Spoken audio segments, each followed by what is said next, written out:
كربلاء يا ربك خلقني.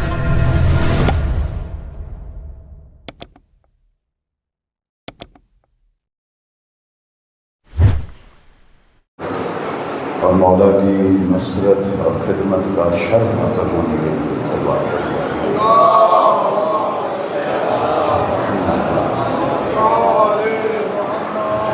مومنین مومنات جو مرحوم ہو چکے ہیں اس شہر کے، اس علاقے کے، حاضرین کے، بانیان اعضاء کے، اور وہ جو کبھی ہوتے تھے اور آج نہیں، پروردگار ان کے درجات بلند فرمائے، ان کی بلندی درجات کے لیے صلوات پڑھیں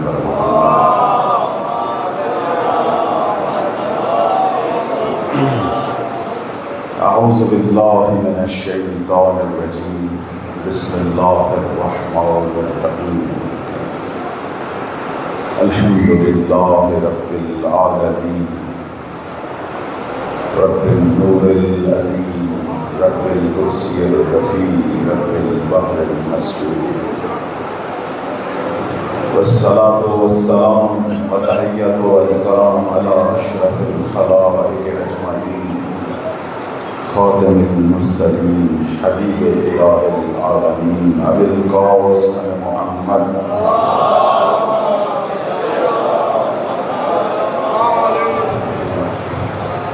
وعلى آلہ الطیبین الطاہرین المعصومین سیما بقیۃ اللہ الامام المہدی فی الارضین اجل اللہ فرج الشریف روحی و ارواح العالمین لہ الفداء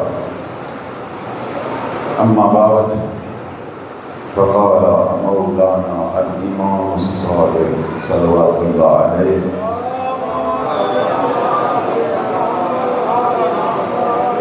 اللہم آرنی الدلعة الرشیدہ والقرة الحمیدہ واقبل ناظری بنظرت منی الیہ عجل فرجہ وسہل مخرجہ واوسع منہجہ واسلک بی محجتہ وانفذ امرہ واشدد ازرہ.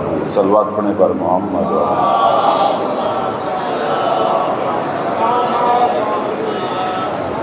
عزاداران سید الشہداء موالیان حیدر قرار منتظرین امام زمان، پروردگار آپ سب کی غم حسین کی عبادت میں شرکت، ہمارا کہنا آپ کا سننا، اور جو عزیز کسی بھی عنوان سے اس پروگرام کے اہتمام میں اپنی کاوشیں کر رہے ہیں، سب کو وقت کے امام کی نگاہوں اور دعاؤں میں قرار دو. اس دعا کی قبولیت کے لیے صلوات پڑھیں بر محمد.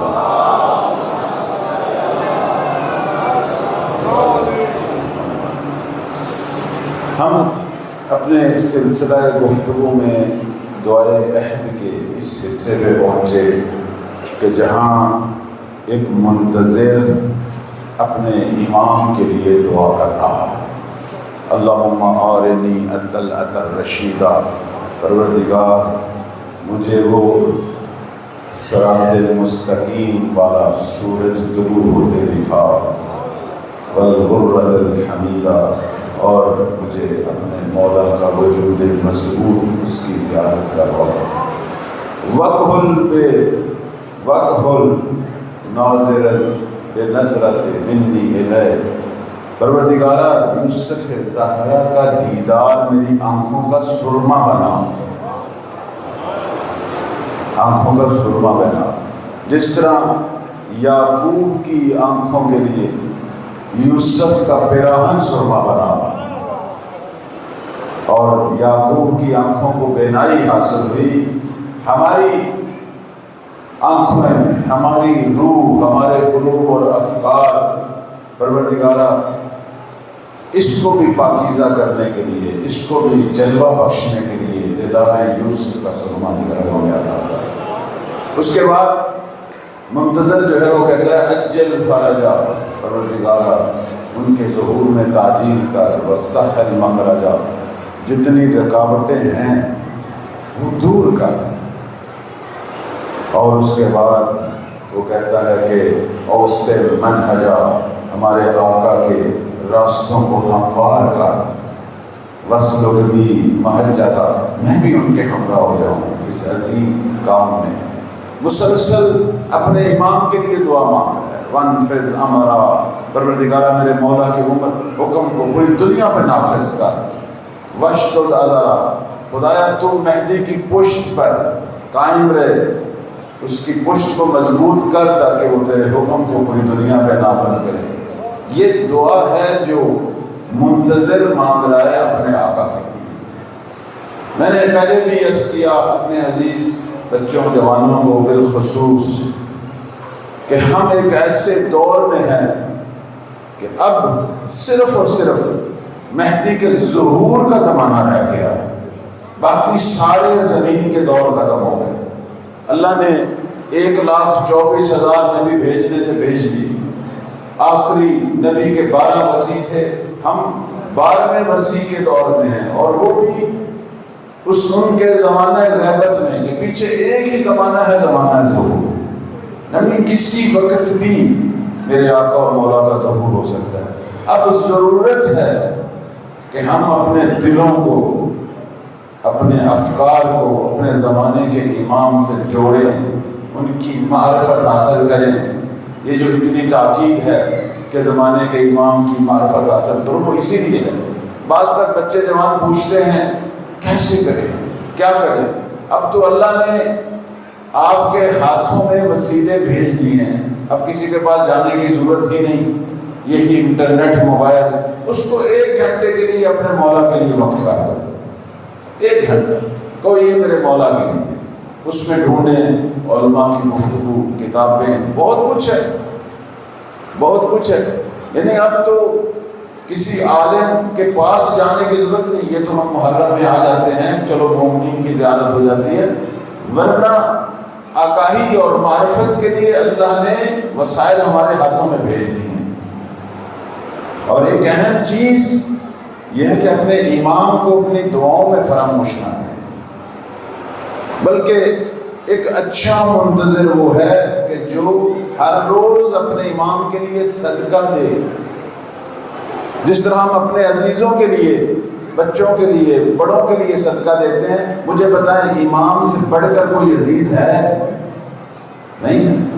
اب یہاں بعض لوگ کہتے ہیں مولا کو صدقہ کی کیا ضرورت ہے، صدقہ تو ہوتا ہے کہ مشکلات سے بچانے کے لیے، تو امام ہے، درست ہے، امام کو ضرورت نہیں، اللہ محافظ ہے، لیکن امام کو تیری اور تیری محبت کی ضرورت ہے، تیری محبت کی بھی ضرورت ہے، تیری نصرت کی بھی ضرورت ہے۔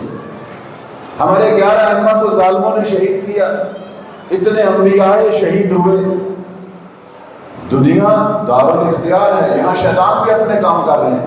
اس وقت مہدی زہرا کا سب سے بڑا دشمن ابلیس ہے، اور ابلیس نہیں چاہتا مولا کا ظہور ہو، کیونکہ احادیث یہ کہتی ہیں جس دن مہدی کا ظہور ہوا اور انہوں نے جب ظالموں کو مارنا ہے، سب سے پہلے دنیا کا سب سے بڑا ظالم ابلیس کو ماریں گے مولا۔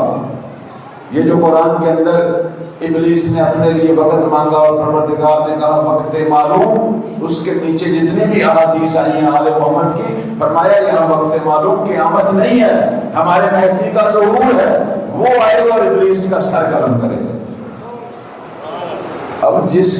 اب وہ کبھی بھی نہیں چاہتا ظہور ہو، لہذا وہ رکاوٹیں ڈالتا ہے۔ اب تیرا صدقہ، تیری دعائیں بالآخر کارساز ہیں، یقیناً ان کا فائدہ ہے، یقیناً ان کا اثر ہے۔ تو حد عقل اپنا محبت کا پیغام تو بھیج رہا ہے کہ مولا مجھے آپ کی فکر ہے، مجھے نہیں پتا آپ کہاں ہیں، میں صدقہ سے آپ کی نصرت کر رہا ہوں، میں پیسے خرچ کر کے کہ پروردگار میں یہ پیسے اپنے مولا کی راہ میں صدقہ دیتا ہوں، اور ان پیسوں کے بدلے تجھ سے عافیت اور خیر مانگ رہا ہوں اپنے امام کے لیے۔ یہ ہے اس کا مطلب۔ اور یہ جو اتنا زیادہ کہا گیا کہ اپنے امام کے لیے سلامتی کی دعا مانگو، یہ جو ہم ہر نماز کے بعد مانگتے ہیں اللہم کن لولی، اس دعا کے بڑے فائدے ہیں۔ صاحب کتاب بغیاض المقارن نے 100 ثمرہ لکھا اس دعا کا۔ سب سے اہم ترین جو ثمرہ کہ جو شخص ہر نماز کے بعد یہ دعا پڑھتا ہے، اس کا اہم ترین جو ثمرہ ہے وہ روز قیامت حضرت زہرا کی شفاعت حاصل ہے۔ اور جب تیرے مولا کا ظہور ہوگا ان کے لوائے حمد کے نیچے وہ بھی کھڑا ہوگا۔ اور اسی طرح حق و باطل کی جب جنگ ہوگی وہ حق کے ناصرین میں بھی ہوگا اور مولا کے ناصرین کے ساتھ شہادت کا رتبہ بھی حاصل کرے گا۔ یہ ثمرے ہیں صرف یہ 1 منٹ کی دعا۔ بعض لوگ کہتے ہیں امام کو بھلا دعاؤں کی کیا ضرورت؟ نہیں، ضرورت ہے۔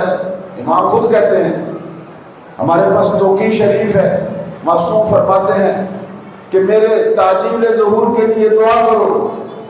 خود فرمایا ہوں، ایک مومن نے خط لکھا، زمانہ غیبت میں ہم کیا کریں؟ فرمایا دعا کرو، میرے ظہور کے لیے دعا کرو، میری سلامتی کے لیے دعا کرو۔ میرا ظہور جب ہوگا وہ صرف میرا ظہور نہیں ہوگا، تمہاری ساری مشکلوں کو ختم کرنے کا دور شروع ہوگا۔ بلکہ چونکہ اب دعا کی بحث شروع ہو گئی ہے، میں یہاں عرض کروں گا خدا کے لیے زمانے کے امام کی دعا کو سب سے پہلے کیا کریں۔ ہمارے ہاں ایک رواج چل پڑا ہے، ہم جب دعا شروع کرتے ہیں اپنے لیے دعا کرتے ہیں، بچوں کے لیے کرتے ہیں، دوستوں کے لیے کرتے ہیں، عزیزوں کے لیے کرتے ہیں، اپنی مملکت کے لیے کرتے ہیں، آخر میں کہہ دیتے ہیں پروردگارا ہمارے مولا کے ظہور میں بھی آخر میں کہہ دیتے ہیں۔ اب مجھے یہ بتاؤ، جس قوم کی آخری خواہش مہدی کا ظہور ہو، آیا اللہ اس کے لیے مہدی کو ظاہر کرے گا؟ خود بتائیں، جس قوم کی آخری خواہش، لوگ کہتے ہیں ظہور نہیں ہو رہا، بھئی تجھے تو فکر ہی نہیں، تو نے پہلے ایک اپنی یعنی جو لسٹ تو پہلے اللہ کو بتا رہا ہے اس کی تجھے فکر زیادہ ہے۔ میں اللہ سے کیا مانگ رہا ہوں؟ ہو سکتا ہے میں مانگ رہا ہوں کہ مجھے شفا ہو، میں بیمار ہوں، تو جب ان کا ظہور ہوگا صرف تجھے شفا نہیں ہوگی، دنیا کے سارے مریضوں کو شفا ہوگی۔ مثلاً ہو سکتا ہے میں مالی مشکلات کا شکار ہوں، میں پیسے مانگ رہا ہوں، مومن جب ان کا ظہور ہوگا صرف تیری مشکل تو دور نہیں ہوگی، پوری دنیا کے فقراء کی مشکل دور ہوگی۔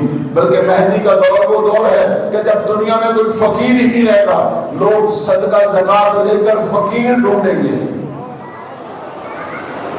اب تو جو مشکل بھی کہہ، تیری صرف وہ تیری مشکل نہیں، ان کے ظہور سے پوری دنیا کی مشکلیں دور ہوں۔ اسی لیے سچا عاشق اللہ سے کچھ نہیں مانگتا، صرف اپنے آقا کا ظہور مانگتا ہے۔ اور اگر کچھ مانگنا ہے تو بعد میں ہم اللہ کو یہ بتائیں کہ ہماری پہلی طلب اور ہماری پہلی دعا زہرا کے لال کا ظہور ہے، تاکہ ہم وہ قوم بنے کہ جن کا اشتیاق، جن کی طلب باعث بنے کہ اللہ ہماری زندگی میں بالاخر یوسف زہرا کو ظاہر کر دے۔ صلوات پڑھے بر محمد و آلہ۔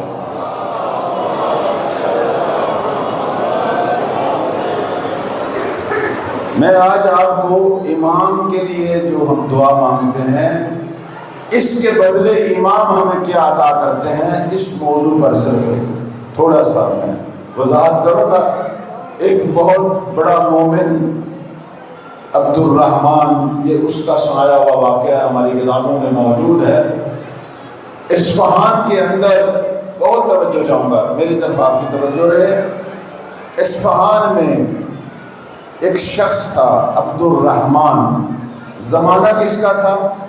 زمانہ امام نقی الہادی علیہ السلام کا زمانہ تھا۔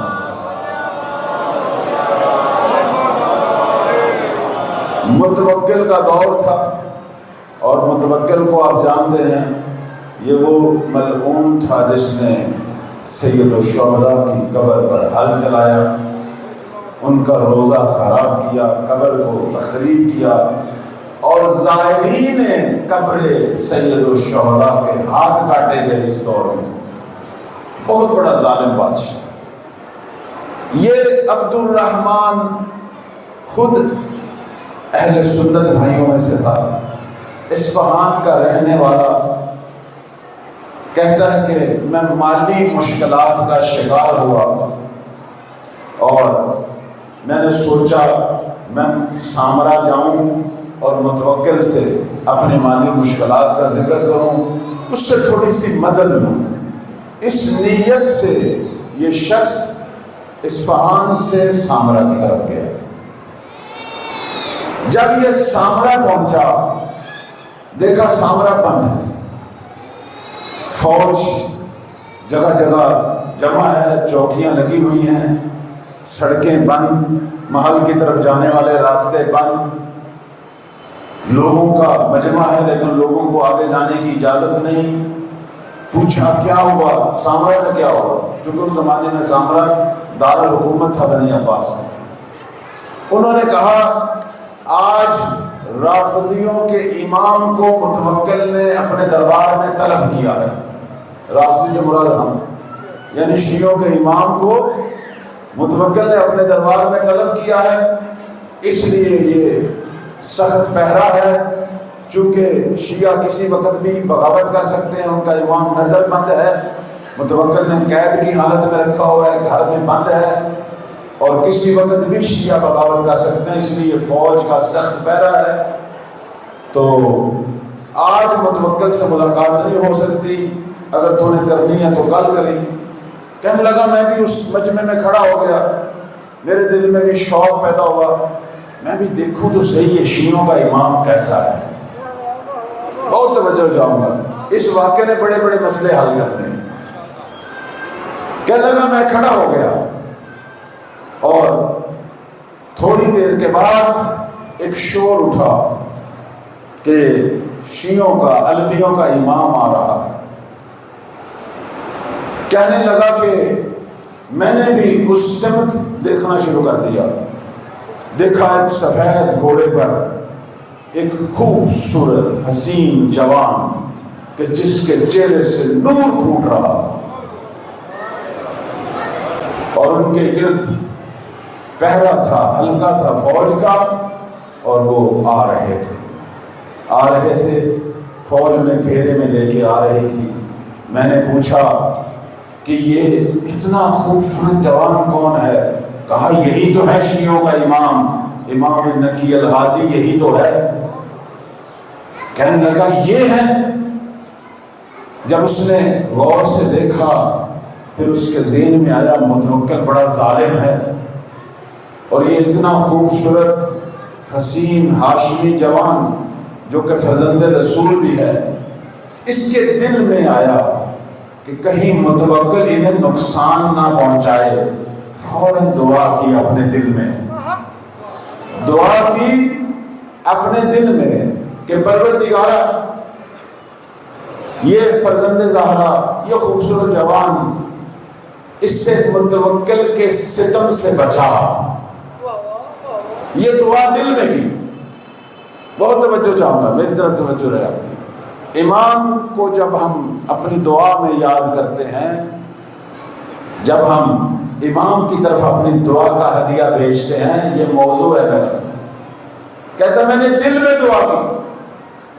اب جب اس نے یہ دعا کی، امام نے اپنے گھوڑے کی لگام کو کھینچا، ہزاروں لاکھوں کا مجمع ہے، امام نے گھوڑے کی لگام کو کھینچا، گھوڑا رک گیا، وہ فوج کا دستہ بھی رک گیا، امام نے مجمع کی طرف دیکھنا شروع کر دیا۔ مجمع کو دیکھتے دیکھتے دیکھتے عبد الرحمن کہتا ہے ان کی نگاہ میرے چہرے پہ ٹک گئی۔ پورے مجمع میں دیکھتے دیکھتے ان کی نگاہ میرے چہرے پہ ٹک گئی۔ میرے عزیز، یہ جو ہم کہتے ہیں کہ اپنے مولا کو اپنی دعا میں یاد کر، اسی لیے کہتے ہیں تو ان کے لیے دعا کرے گا، وہ تیرے لیے دعا کریں گے، تو ان کی طرف توجہ کرے گا، وہ تجھے توجہ کریں گے۔ کیسے ہو سکتا ہے تو کریم گھرانے کی سب سے بلند ترین ہستی کو یاد کر اور وہ تیری طرف توجہ نہ کرے؟ کیسے ہو سکتا ہے؟ عبد الرحمن کہتا ہے کہ میں نے تو دل میں دعا کی تھی، امام ہادی نے مجمع میں دیکھتے دیکھتے میرے چہرے پہ ان کی نگاہ ٹک گئی، انہوں نے مجھے بلایا، اب ظاہر ہزاروں کا مجمع تھا، مجھے بلایا، کہتا ہے میں اب ظاہر فوج بھی مجبور تھی، رک گیا، سارا قافلہ رک گیا، میں خود پریشان ہو گیا کہ یہ کیا ہو گیا، مجھے بلا رہے ہیں، کہتا ہے میں مجمع کو چیرتا چیرتا امام ہادی کے قدموں کے پاس پہنچا، سلام کیا، میں نے جواب دیا، انہوں نے کہا عبد الرحمن، حالانکہ میں تو پہلے کبھی ملا بھی نہیں تھا، کہا عبد الرحمن تم نے ہمارے حق میں ایک دعا کی ہے اور اللہ نے اس دعا کو قبول کر لیا۔ عبد الرحمن تو نے ہمارے حق میں دعا کی ہے اور اللہ نے تیری دعا کو مستجاب کر لیا ہے۔ میں دیکھ رہا تھا، صرف امام ہادی کا چہرہ دیکھ رہا تھا کہ انہیں کیسے پتا چلا میں عبد الرحمن ہوں، اور پھر کیسے پتا چلا کہ میں نے دعا کی ہے۔ وہ نہیں جانتا تھا کہ یہ ولی خدا ہے، ولی خدا زمین پر اللہ کا خلیفہ ہے، اور اللہ کا خلیفہ ہی دلوں کے حال جانتا ہے، اللہ کا خلیفہ ہی دلوں کے حال جانتا ہے۔ اللہ نے یہ طاقت دی ہے انہیں۔ آج ہم اتنے طاقتور ہو گئے ہیں، ہزاروں کلومیٹر دور میسج کرتے ہیں، جو بولتے بھی نہیں، لکھ رہے ہوتے ہیں، صرف لکھ رہے ہوتے ہیں، بولتے بھی نہیں، آواز بھی نہیں نکلتی، لکھ رہے ہوتے ہیں، اور ہزاروں کلومیٹر دور ہمارا میسج پہنچ رہا ہوتا ہے۔ ہمارا ناقص علم اتنا کمی ہو گیا ہے کہ ہم انسان بغیر بولے ایک دوسرے کے پیغام سن رہے ہیں، تو جو کل علم کا مالک ہے اللہ اکبر، یا رسول اللہ،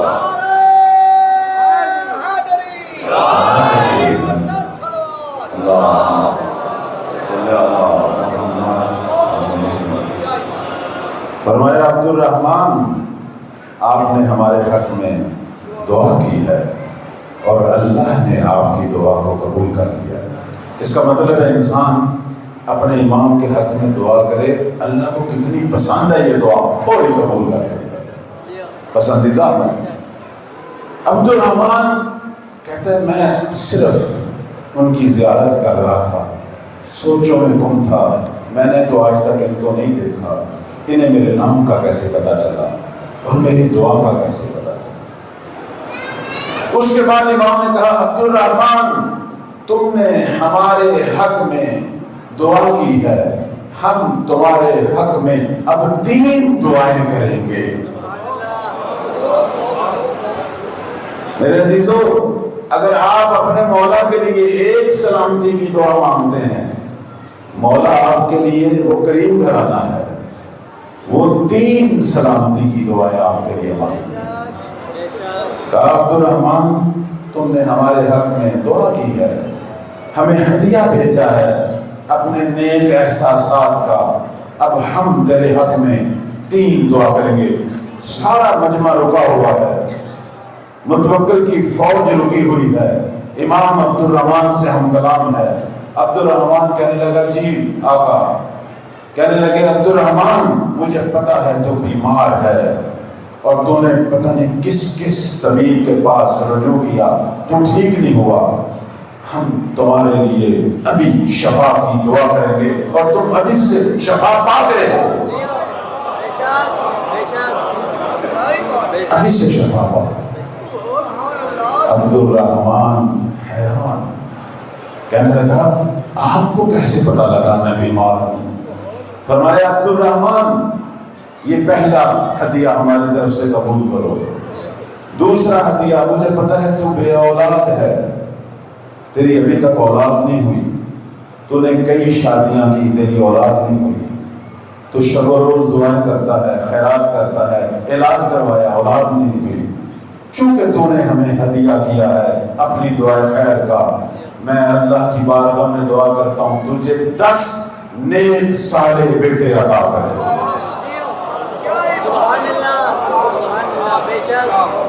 یہ دوسری دعائے خیر ہمارے 10ویں آقا کی۔ پھر فرمایا عبدالرحمن تیسرا ہدیہ بھی قبول کرو، تو جس کام کے لیے متوکل کے پاس آیا ہے اب متوکل کے پاس جانے کی ضرورت نہیں، وہ پیسوں کی خاطر آیا، کہاں جانے کی ضرورت نہیں، واپس چلا جا، میں نے دعا کی ہے خدا تجھے اتنا رزق دے گا تجھ سے گنا بھی نہیں جائے گا۔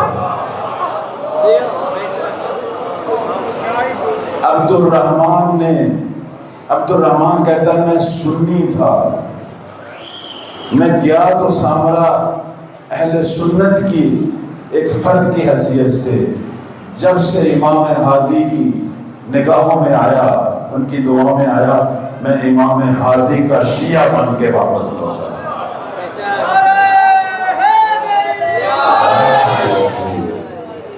اس کے بعد جناب عبدالرحمن نے یہ واقعہ اس وقت سنایا جب وہ 80 سال کے تھے، یہ واقعہ کتابوں میں موجود ہے۔ وہ ہر ایک کو کہتا تھا مجھ پر دسویں مولا امام نقی ہادی کی نگاہ خاص ہے، مجھ پر ان کا کرم ہے۔ کہتا ہے جب میں واپس پلٹا میں بالکل صحت مند تھا، بیماری کا اثر بھی نہیں تھا، اور اس کے بعد اللہ نے مجھے پے در پے 10 نیک سالے بیٹے عطا کیے، اور اتنا مالدار ہوا کہ واقعا جس طرح مولا نے کہا تھا مجھے پتہ ہی نہیں ہے میرا کتنا مال ہے۔ یہ امام ہادی کی برکتیں ہیں۔ میرے عزیزو، تم جب بھی اپنے مولا کے لیے دعا کرتے ہو مولا 3 مرتبہ تجھے ہدیہ بھیجتے ہیں، تیری 3 مشکلیں حل ہوتی ہیں، تجھے پتہ ہی نہیں ہوتا۔ بعض لوگ کہتے ہیں جی ہمیں تو پتہ نہیں چلا، تجھے کیا پتا تجھ پہ کیا آنے والا تھا، اس کی دعاؤں سے دور ہو گئے۔ تجھے کیا پتا تجھے کیا حاصل ہو رہا ہے، تجھے کیا پتا۔ میرے عزیزو، امام ہمارے خیالات کو بھی پڑھتے ہیں، ہمارے دلوں کو بھی پڑھتے ہیں۔ اپنے دلوں کو مہدی کے لیے پاکیزہ رکھو۔ قرآن کہہ رہا ہے قُلْ اعْمَلُوا فَسَيَرَى اللَّهُ عَمَلَكُمْ وَرَسُولُهُ وَالْمُؤْمِنُونَ۔ قرآن کہہ رہا ہے لوگو تم جو بھی عمل کرو تمہارے عمل کو 3 ہستیاں دیکھتی ہیں، اللہ، اس کا رسول اور مومنین کا ایک گروہ۔ اور اس کے ذیل میں معصوم فرماتے ہیں یہاں مومن سے مراد آپ نہیں، ہم مومن، چونکہ اصل میں ہم مومن ہیں کہ جن کا ایمان کامل ہے، اصل میں ہم ہیں، اس سے مراد ہم آل محمد ہیں۔ ہر دور میں ہم میں سے جو بھی زمانے کا ولی ہے تمہارے اعمال سے بے خبر نہیں ہے، تمہارے اعمال سے بے خبر نہیں ہے، تمہارا ایک ایک عمل ہم تک پہنچ رہا ہے، ایک ایک عمل۔ میں بعض اوقات اپنے بچوں کو، جوانوں کو کہتا ہوں یہ جو تم چھپ چھپ کے موبائل اپنے ماں باپ سے بھی چھپ کے ایک طرف موبائل بیٹھ کے دیکھ رہے ہوتے ہو، توجہ کریں، یہ موبائل تم اکیلے نہیں دیکھ رہے، تیرا مولا بھی ساتھ دیکھ رہا ہے، تیرا مولا بھی دیکھ رہا ہے۔ اپنے موبائل کو، اپنے وجود کو، اپنے گھر کو امام وقت کے لیے پاکیزہ کریں۔ اپنے گھر، تہران کے ایک بہت بڑے خطیب ہیں جناب پناہیان، نام آپ نے سنا ہوگا، میں ان کی تقریر سن رہا تھا، اس میں وہ تہران کے ایک نوجوان کا قصہ سنا رہے تھے جو ان سے ملا۔ کہنے لگے کہ میں امام کے موضوع پہ گفتگو کر رہا تھا، وہ نوجوان بعد میں مجھے ملا اور اس نے کہا کہ میں ہر روز دعا کرتا تھا کہ مجھے میرے مولا کا دیدار ہو۔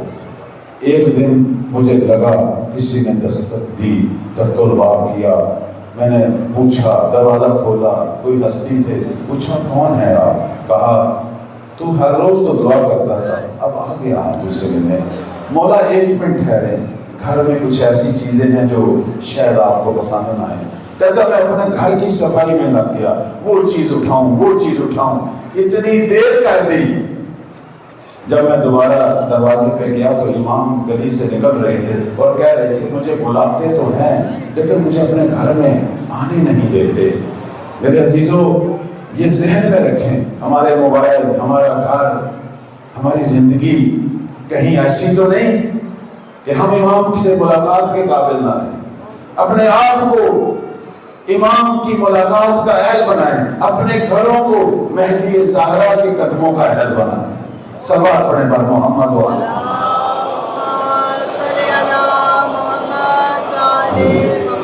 امام ہمیشہ امت سے محبت کرتے ہیں۔ امام سے بڑھ کر کوئی محبت کر سکتا ہے؟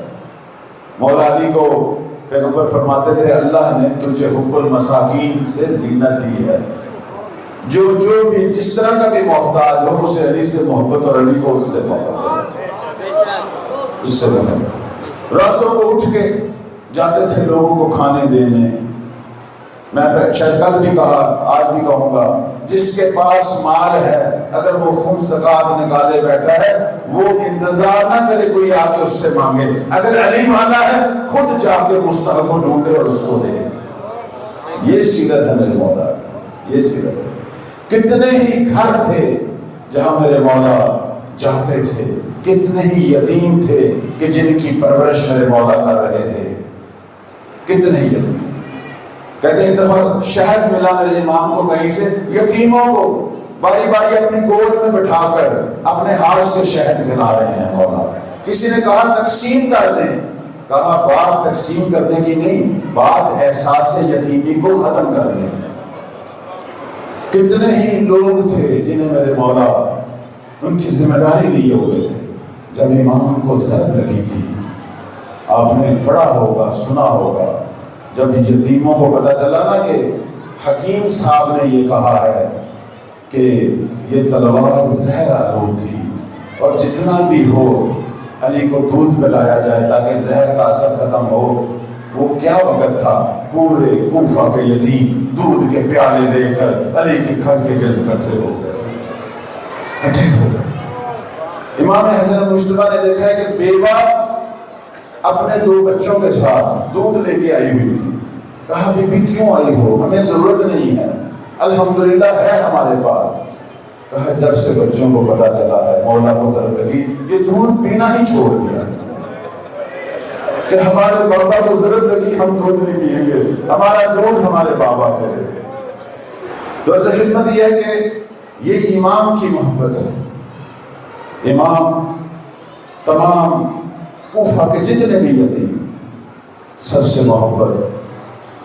عرض خدمت یہ ہے کہ شیعہ بھی ایسا ہی ہونا چاہیے۔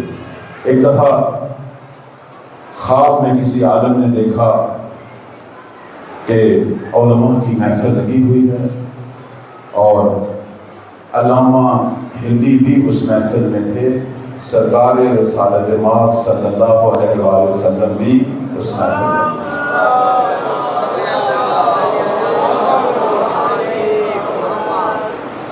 تو سرکار نے تمام علماء کی محفل میں علامہ ہندی کو بلایا، بہت بڑی شخصیت علامہ ہندی، ان کو بلایا اپنے پاس بٹھایا۔ ہم نے پوچھا کہ اتنے علماء آپ نے ان کو بلایا؟ کہا ان کا اور باقی علماء میں ایک فرق ہے، باقی علماء کے پاس جب خمس آتا تھا تو وہ انتظار کرتے تھے کوئی آئے مانگے تو وہ اسے دیتے تھے، ہندی کے پاس جب آتا تھا یہ خود مستحقین کی تلاش میں چل پڑتا تھا۔ یہ ہمارے ائمہ کی روش ہے، یہ ہمارے ائمہ کی عظمت۔ ایک شیعہ بھی ایسا، شیعہ پاک ہے، پاکیزہ ہستیوں کا ماننے والا۔ جناب ابو ذر کے بارے میں پڑھ رہا تھا، ابو ذر غفاری کے جن کی عظمت ہمارے پیغمبر نے اس طرح بیان کی، کہتے ہیں کہ اگر کسی نے میرے اصحاب میں عیسیٰ بن مریم جیسا کوئی شخص دیکھنا ہے تو ابو ذر کو دیکھو۔ اگر کسی نے عیسیٰ کا زہد دیکھنا ہے تو ابو ذر کو دیکھو۔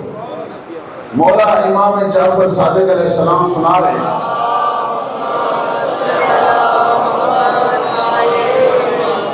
فرماتے ہیں کہ ایک رات حکمران کی طرف سے، چونکہ جناب ابو ذر کی یہ روٹین تھی، وہ حق کہتے تھے ہمیشہ حق۔ وہ کہیں دربار میں گئے، سونے کے ڈھیر لگے ہوئے دیکھے تو ناراض ہوئے، کہنے لگے اتنا سونا کیوں نہیں بانٹتے، اتنے فقیر، اتنے مستحق۔ وہاں سے جو ان کے ساتھ سلوک ہوا گھر آئے تو وہ دربار والوں نے سوچا کہ یہ بندہ جو ہے خود بھی فقیر ہے، اس کو تھوڑے سے پیسے دے دیں راضی ہو جائے گا۔ انہوں نے ایک غلام بھیجا جس کے ہاتھ 200 دینار تھا ظاہراً۔ وہ آیا، رات کو دق الباب ہوئی، کہا آپ کے لیے ایک ہدیہ ہے۔ کہاں سے آیا؟ کہا مسلمانوں کے حاکم نے بھیجا ہے۔ کہا ماشاءاللہ، لگتا ہے مسلمانوں کا حاکم سخی ہو گیا ہے، سب فقراء مساکین کو ہدیے بھیج رہا ہے۔ کہا نہیں، یہ صرف آپ کے لیے ہے۔ جناب بزرگ نے کہا جس مال میں دوسرے مسلمانوں کا کوئی حق نہیں وہ میرے لیے بھی حرام، میرے لیے۔ اس نے کہا مجھے اس شرط پہ اس نے دیا ہے کہ اگر تو یہ ہدیہ کسی طریقے سے ابو ذر تک پہنچا دے تو آزاد ہو جائے گا۔ جناب بزرگ کہنے لگے ہاں تو خود آزاد ہونا چاہتا ہے اور مجھے اس مال کے ذریعے اس کا اسیر بنانا چاہتا ہے، مجھے یہ مال نہیں چاہیے۔ امام چھٹے مولا روتے ہوئے بتاتے ہیں، کہتے ہیں اس رات ابو ذر اور اس کے بچے بھوکے سو رہے تھے، بھوکے سو رہے تھے، اور انہوں نے وہ مال وصول نہیں کیا۔ شیعہ یہ ہے، شیعہ اپنے امام سے جڑا ہوا، وہ صرف پاکیزہ زندگی چاہتا ہے، صرف پاکیزہ۔ کہتے ہیں کہ معرفت کے 10 درجوں میں 10 درجے جناب سلمان کے تھے، 9 درجے ابو ذر کے، 8 مقداد کے۔ ان تینوں کی عظمت کے بارے میں پڑھ رہا تھا کہ یہ وہ 3 شیعہ ہیں، تین خاص شیعہ ہیں کہ جن کے بارے میں ہمارے ائمہ فرماتے تھے کہ جس دور میں بڑوں کو شک پڑ گیا تھا اور وہ تردید کا شکار ہو گئے تھے، یہ 3 اپنے ایمان پر ثابت قدم رہے، جناب ابو ذر، جناب سلمان اور جناب مقداد۔ یہ عظمت تھی۔ ان تینوں کی ایک ہی خصوصیت تھی کہ ان تینوں کے اندر ابدیت کاملاً عبد، کیونکہ ان کا امام اللہ کا سب سے بڑا عبد تھا۔ انسان جتنا اپنے ولی کے قریب ہوتا جائے اتنا ہی اللہ کے بھی قریب ہوتا ہے۔ ہمارے مکتب کے اندر ولایت کی جو ہم بات کرتے ہیں وہ عبودیت سے ہٹ کر نہیں، اصلی مولائی کی پہچان ہی یہ ہے کہ وہ سب سے بڑا عبد خدا ہے۔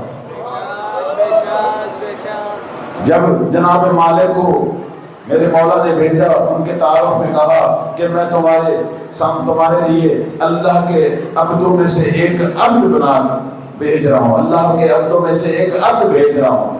لوگ سمجھتے ہیں یہ تو سادہ سا تعارف ہے، سارے بندے ہیں، نہیں، اصل میں سب سے بڑا مسئلہ ہونا یہی ہے کہ اللہ کا بندہ کیسے بنوں۔ کوئی پیڑ کا بندہ ہے، کوئی پیسے کا بندہ ہے، کوئی اپنی زنانی کا بندہ ہوتا ہے، البتہ ان کا بھی قصور نہیں، وہ بھی ایسی ہیں، کوئی اپنے بندے کی بندی ہیں۔ سب سے بڑا مسئلہ دنیا کا یہی ہے کہ وہ اللہ کا بندہ ہو، اور ہم دیکھتے ہیں ہمارے ائمہ کے زیارت ناموں میں اور ان کے اصحاب میں سب سے بڑی تعریف کیا تھی کہ وہ اللہ کے بندے ہیں۔ اللہ کا بندہ ہونا سب سے بڑا ہنر ہے۔ میرے عزیزو، یہ وہی عبودیت تھی میرے مولا کی کہ جو ان کے اصحاب میں تھی۔ اگر مولا کی طرف نگاہ کرو تو مولا تو وہ ہستی ہے کہ جب انہوں نے قلعہ خیبر اکھاڑا، پوچھا گیا مولا سے اتنا بھاری دروازہ کہ جس کو بعض کہتے ہیں 70 تک کہتے ہیں لوگ اسے حرکت میں لاتے تھے، آپ نے ایک ہاتھ سے کیسے اکھاڑ لیا؟ امام کا تواضع دیکھیں، امام کی عبودیت دیکھیں۔ فوراً کہا ماں قلعت باب خیر، ماں قلعت باب خیر بقوت جسدانیہ بل بقوت ربانیہ۔ علی نے دروازہ خیبر اپنے جسم کی قوت سے نہیں، اپنے رب کی قوت سے اکھاڑا۔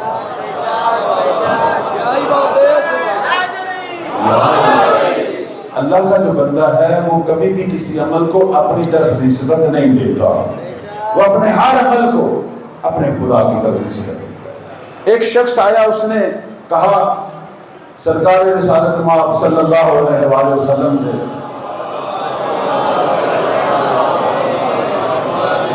کہنے لگا میں نے یہ سنا ہے حضرت عیسیٰ پانی پر چلتے تھے، جس طرح زمین پہ چلتے تھے اسی طرح پانی پہ چلتے تھے۔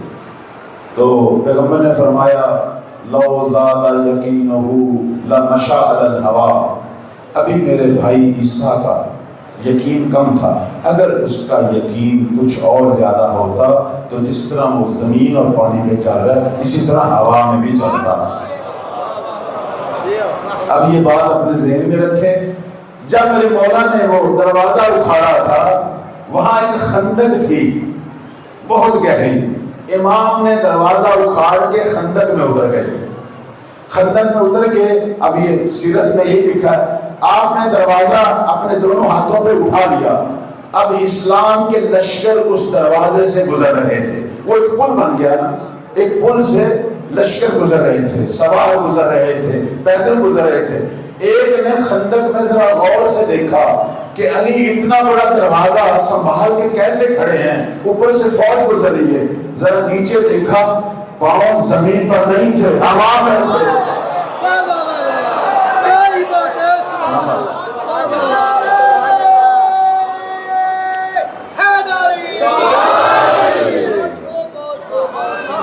پاؤں زمین پہ نہیں تھے، ہوا میں تھے۔ اب سمجھ آ گئی، لو زیادہ یقین ہو، اگر عیسیٰ کا یقین زیادہ ہوتا پھر وہ پانی پہ نہیں ہوا میں بھی چلتا۔ مولا کے پاؤں دیکھے گئے ہوا میں کھڑے، اس لیے تو امام سے پوچھا گیا رب کی معرفت کی کس حد میں ہے، کہا لو کشف الغطا مزدد، تو یقیناً اب میرے سامنے جتنے بھی پردے اٹھ جائیں علی کے یقین میں اضافہ نہیں ہوگا، علی کے یقین میں اضافہ نہیں، میں نے اپنے رب کو پہچان لیا۔ لیکن جو مولا سے منسلک ہو وہ بھی ایسا ہی ہے، ہم علی والوں کی صفت یہی ہے، اس لیے دنیا کے شیطان آج گھبراتے ہیں علی والوں سے، اس لیے تو گھبراتے ہیں۔ میں نے اس دن ایک واقعہ شروع کیا تھا، اب چونکہ ٹائم تھوڑا سا مجھے مل گیا ہے میں اسے اب ختم کر دیتا ہوں جلدی جلدی۔ علی کا ماننے والا جو منسلک ہے میرے مولا سے، جو منسلک ہے، اگر وہ گناہگار بھی ہے لیکن اپنے ایمان میں ابو ذر سے کم نہیں ہے، وہ یہ کم نہیں ہے، وہ بات ایمان کی، اور ابو ذر ایمان اور عمل کی بلندیوں پر تھے، لیکن میں کہہ رہا ہوں جو خطا کار بھی ہے وہ کم نہیں ہے۔ اس دن آپ کو ایک واقعہ سنایا تھا، اس واقعے کے اندر ایک شخص کا ہاتھ کاٹا گیا جس نے خود اپنے جرم کا اعتراف کیا، مولا نے اس کا ہاتھ کاٹا۔ اب میں اس کی تفصیل میں نہیں جانا چاہتا، صرف بتانا چاہتا ہوں علی والا کیسا ہوتا ہے، چاہے گناہگار ہی کیوں نہ ہو، اس کی مقام معرفت کو بتانا چاہتا ہوں۔ ہاتھ مولا سے کٹوایا جا رہا ہے، ابن قوا نے تانا دیا، کس سے ہاتھ کٹوا کے آ رہے ہو؟ 61 فضائل پڑے، قد قطع یمینی، امام المتقین، امیر المؤمنین، قائد الغر المحجلین، المصادم للابطال، الہادی الرشاد، وسیع الرسول، زوج البطول، مکیون بدریون احدیون۔ اب وہ فضائل پڑھتا جا رہا ہے، وہ دیکھ رہا ہے حیران ہو کے، کہنے لگا ہاتھ بھی اس نے کاٹا اور فضائل بھی اسی کے پڑھے جا رہا ہے۔ تو آگے سے مومن نے کیا کہا قطع یمینی بحق، اگر علی نے میرا ہاتھ کاٹا ہے تو حق کیا، ناحق نہیں کیا، حق کیا ہے۔ اور اس کے بعد اگلا جملہ جو آپ کو سنانا چاہتا ہوں، کہنے لگا او ابن قوا، او منافق سن، یہ تو علی نے مجھ پر بہت بڑا لطف کیا، میرا ہاتھ کاٹ کر خلصنی من النار، مجھے جہنم کی آگ سے بچا دیا۔ یہی بات ہے، سبحان اللہ۔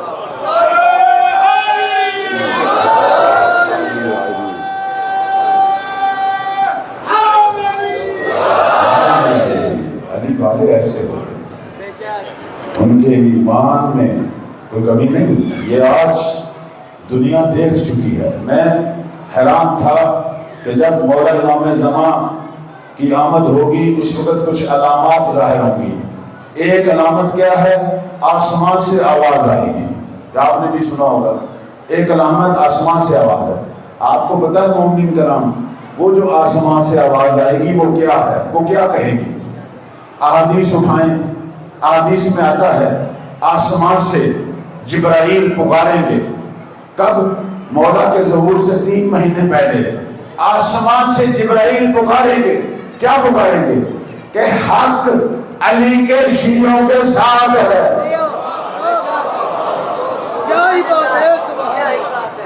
اب میں حیران تھا، میں جب اس کو پڑھتا تھا حیران ہوتا تھا کہ یہ کہنے کی ضرورت کیا ہے کہ حق علی کے شیعوں کے ساتھ ہے.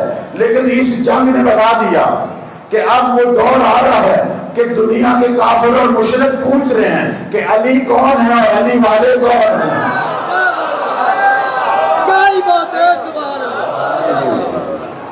اب دنیا پوچھ رہی ہے، اب دنیا کو فکر پڑ گئی ہے کہ علی کون ہے. بس میں ختم کر رہا ہوں، چند منٹ سے زیادہ نہیں. آج میرا دل تھا میں تھوڑا سا ذکر مصیبت کروں مسموم مدینہ کے بیٹے کی، جس کو مولا حسین نے خود پالا. میرے عزیزو، بیٹا اس کو اپنی نیچے رکھ دیں، نیچے رکھنا اپنے نیچے.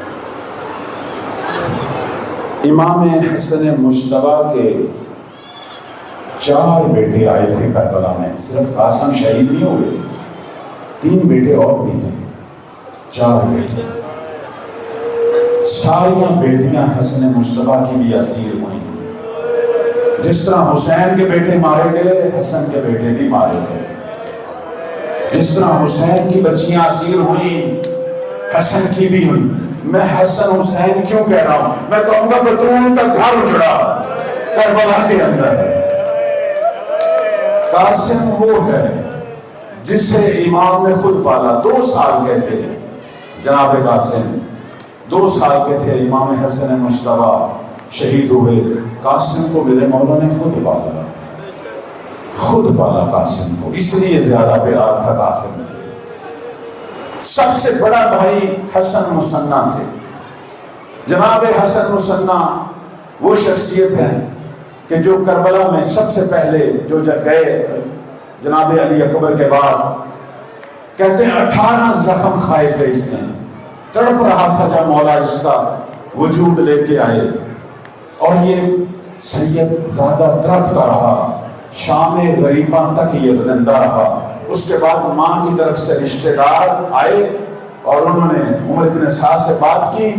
اس کو کوفہ لے کے 1 سال تک علاج ہوتا رہا اور یہ بچ گیا. یہ اللہ کی مشیت تھی. ایک حسن کا بچنا تھا، ایک حسین کا بچنا تھا. جناب حسن مثنیٰ جو سب سے بڑے بیٹے تھے، یہ وہ تھے جن کا بی بی فاطمہ کبریٰ سے نکاح ہوا تھا، شادی ہوئی تھی. اس وقت بی بی فاطمہ کبریٰ ان کی بیوی تھی اور ان سے صاحب اولاد تھی. لیکن میرا دل خون ہوتا ہے جب میں دیکھتا ہوں ہمارے پاس، میں یہی کہوں گا ناسمجھ شیعہ مہندی جیسی رسم منانے کی کوشش کرتے ہیں. قاسم کا نکاح کس سے کرتے ہو؟ فاطمہ کبریٰ سے، جو کہ بھابی ہے، بھائی کی بیوی ہے. آیا حسین کا دل زخمی نہیں ہوتا؟ بعض لوگ کہتے ہیں کہ یہ ماں کی حسرت تھی. ماں کی حسرت، وہ بھی بچہ 13 سال کا ابھی بالغ نہیں ہوا، ٹھیک ہے ماں کی حسرت، لیکن کس سے کر رہے ہو؟ فاطمہ کبریٰ کا شوہر زندہ ہے، حسن مثنیٰ کی بیوی ہے. اولاد امام حسن اسی خاتون سے اور حسن مثنیٰ سے ہے. یہ کہیں بھی نہیں لکھا ہوا، کسی تاریخ میں نہیں ہے. اور یہ بدعت، یہ رسم، یہ انحراف، میں یقین سے کہتا ہوں صرف حسین کا دل خون نہیں ہوتا، مہدی کے دل کو بھی پارا پارا کرتا ہے. مجھے بتائیں کوئی باپ برداشت کرے گا اس کی شادی شدہ بیٹی جس کا شوہر زندہ ہے اس سے کسی اور بچے کا نکاح شروع کر دیا جائے؟ کوئی برداشت کرے گا؟ کوئی عزت والا؟ ہم کیوں ان باتوں کی نسبت اہل بیت کی طرف دیتے ہیں؟ بس میں آ رہا ہوں مسائل کے چند جملے.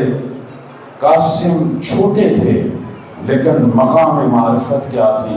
شب عاشور جب میرے مولا لسٹ بنا رہے تھے شہداء کی، یہ بچہ آگے آیا، کہنے لگا میرا نام بھی ہے اس لسٹ میں. امام حسین نے قاسم کو دیکھ کے کہا قاسم مجھے بتا موت تجھے کیسی لگتی ہے؟ کہنے لگا احلا من الاسل، چچا آپ کے قدموں میں موت شہد سے بھی زیادہ شریف۔ کہا قاسم ہے، تیرا نام بھی ہے، تیرا نام بھی ہے اور علی اصغر کا نام بھی ہے۔ اپنا نام سن کے تو خوش ہوئے، جب علی اصغر کا نام سنا ہاشمی غیرت سے قاسم لرز اٹھا۔ کہا چچا کیا اشقیاء خیموں میں آ جائیں گے؟ کہا نہیں قاسم گھبرا نہیں، میری زندگی میں نہیں آئیں گے، میں اصغر کو لے کے جاؤں گا۔ اجرکم اللہ، اجرکم اللہ۔ 3 دفعہ یہ آئے حسین کے پاس روز عاشور، جب علی اکبر کی شہادت ہوئی 3 دفعہ آئے، چچا مجھے موت کی اجازت دو۔ امام اسے دیکھ کر رونا شروع کر دیتے تھے کہ تم تنہا یادگار ہے، میں کیسے تجھے موت کے حوالے کروں۔ آتا ہے اپنی ماں کے پاس، ام فروا کہتی ہے قاسم علی اکبر مارا گیا اور تو ابھی تک زندہ ہے۔ کہا کیا کروں، جاتا ہوں، چچا اجازت نہیں دیتا۔ تو ماں نے کہا اپنے بابا کا خط دکھا جو تیرے بازو میں بندھا ہوا ہے، وہ اسی موقع کے لیے تھا۔ خط بازو میں بندھا ہوا تھا تعویذ کی شکل میں، کھولتا ہے، جا کے اپنے چچا کو دکھاتا ہے۔ امام اس خط کو پڑھتے ہیں، بھائی کا لکھا ہوا تحریر نامہ ہے۔ کیا لکھا ہے اس کے اندر؟ لکھا ہوا ہے حسین بھائی اگر میں کربلا میں ہوتا اپنی جان تجھ پہ فدا کرتا، میں نہیں ہوں گا، میری جگہ قاسم کی قربانی کروں گا۔ اللہ اکبر، اللہ اکبر، اللہ۔ یہ خط جب پڑھا حسین نے برداشت نہیں ہوا، بس قاسم کو سینے سے لگایا، اتنا روئے۔ کہتے ہیں کہ کربلا میں کچھ مقامات پر مولا حسین نے کثرت گریہ سے غش کھایا تھا، ایک یہی مقام تھا۔ قاسم کو سینے سے لگا کے اتنا روئے کہ حسین غش کر گئے۔ اب اس بچے کو تیار کیسے کریں، کیسے تیار کریں؟ نہ کوئی ذرا آتی ہے بچے کو، نہ کوئی خود آتا ہے۔ اپنے ہاتھوں سے اٹھا کے گھوڑے پہ بٹھایا، پاؤں بھی رکابوں تک نہیں جا رہے۔ مولا نے رکابیں کاٹ کر چھوٹی کی، قاسم کے پاؤں گھوڑے پہ آئے، رکابوں پہ آئے، سر پہ ہاشمی امامہ باندھا، پیراہن اپنے ہاتھ سے پہنایا۔ کہا قاسم جاؤ۔ جب قاسم نکلا، یہ میری روایت نہیں ہے، حمید ابن مسلم لشکر اشقیاء کا راوی کہتا ہے جب قاسم نکلا خیام حسینی سے، اتنا حسین بچہ، اتنا خوبصورت بچہ، پورا لشکر حیران ہو گیا۔ لگتا تھا جیسے خیام زہرا سے چودھری کا چراغ نکل آیا۔ میں پوچھوں گا جو دشمنوں کو چودھری کا چاند لگ رہا تھا وہ حسین کو کتنا پیارا تھا۔ اجرکم اللہ، اجرکم اللہ۔ وہ تو جگر تھا میرے مولا کا جو لشکر اشقیاء سے بدھ کیا۔ جب قاسم گئے تھے جو چھوٹے سے، کہتے ہیں پہلے حملے میں 80 ملاعین کو فی النار کیا۔ ہے تو عباس کا تربیت یافتہ تھا قاسم۔ عمر ابن سعد نے ایک بڑے پہلوان ازرق کو کہا تو چاہ، یہ کوئی معمولی بچہ نہیں ہے، یہ عباس کا تربیت یافتہ ہے۔ کہنے لگا میری شان کے خلاف ہے، میں اپنے بچوں کو بھیجوں گا۔ اس کے 4 بچے تھے، میں بہت جلد گزر رہا ہوں، قبلہ کا بھی ٹائم نہ ہو۔ 4 بچے تھے، ایک ایک کر کے بھیج رہا، چاروں کو قاسم نے پھر نار کیا۔ آخر میں جب اس نے دیکھا نا میرے 4 مارے گئے، اس کی آنکھوں کے آگے اندھیرا آیا، اب خود اس نے تلوار اور نیزہ اٹھایا، چل پڑا میدان کی طرف۔ امام دور بیٹھے قاسم کی جنگ دیکھ رہے ہیں۔ جب ازرق کو آتا ہوا دیکھا، پتہ نہیں حسین کے دل میں کیا آیا، اٹھ کے ام فروا کے پاس چلے گئے۔ کہا تو ماں ہے، ایک دعا کر، میرا قاسم اس ظالم کے مد مقابل فتح پائے، کیونکہ بہت بڑا کمینہ آیا ہے قاسم کے مقابلے میں۔ بیوی نے دعا کی، اس کو بھی فنار کیا۔ جب عمر ابن سعد نے دیکھا قاسم سب کو جہنم حاصل کر رہا ہے، اس نے کہا ایک ایک کر کے نہیں، مل کے حملہ کرو۔ تیروں کی بارش ہوئی، مقتل لکھتا ہے 17-18 تیر قاسم کے بدن میں لگے۔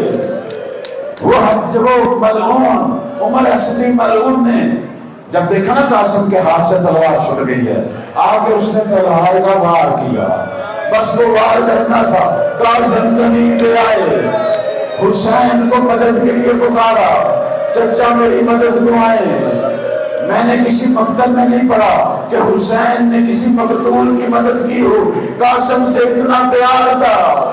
جب قاسم کی آواز سنی، امام ایسے آئے جیسے عقاب آتا ہے، آ کے اس عمر اسدی ملعون کا وہ ہاتھ کاٹا جس ہاتھ سے اس نے قاسم پہ حملہ کیا۔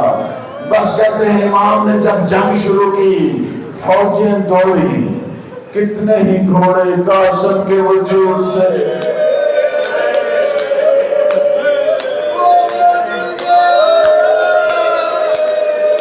کتنے ہی گھوڑے قاسم کے وجود سے گزرے۔ میں نے کہیں یہ نہیں پڑھا کہ جناب قاسم کے ٹکڑے ہوئے ہوں، نہیں پڑھا، البتہ یہ پڑھا ہے کہ گھوڑوں کی ٹاپوں نے ساری ہڈیاں ریزہ ریزہ کر سارے بند توڑ دیے بدن کے۔ وہ بچہ جسے حسین نے اپنے ہاتھوں سے اٹھایا تھا، اس کی لاش بڑی ہو گئی تھی۔ میرے مولا نے قاسم کو اٹھایا، سینہ اپنے سینے سے، کہا قاسم کبھی نہیں بھولے گا، تو نے مجھے پکارا تھا پر تیری مدد کو نہیں پہنچ سکا۔ اب امام قاسم کی لاشیں کو لے کے آئے ہیں، سینہ میرے مولا کے سینے کے ساتھ، پاؤں کربلا کی زمین سے گزر رہے ہیں۔ لاش بڑی ہو چکی تھی، پھر اس گھوڑوں کے ٹاپوں سے۔ اب جب دور سے فروا نے دیکھا نا قاسم سینے سے لگا ہے، کہنے لگی میرے بچے نے وفا نہیں کی حسین۔ اس نے وفا کا رنگ بدل دیا۔ قاسم کے لاشے کو لے کے آئے، کہاں؟ جہاں اکبر کا لاشا پڑا ہوا ہے، اکبر کے لاشے کے پاس قاسم کا لاشا رکھا۔ امام نے اپنا امامہ اتارا، ایک ہاتھ اکبر کے لاشے پہ، ایک ہاتھ قاسم کے لاشے پہ۔ اب حسین نے رونا شروع کر دیا، کہا میرے پروردگارا میں تنہا رہ گیا، ہائے میرا اکبر مارا گیا، ہائے میرا قاسم مارا گیا۔ اللہ لعنت اللہ علی الظالمین۔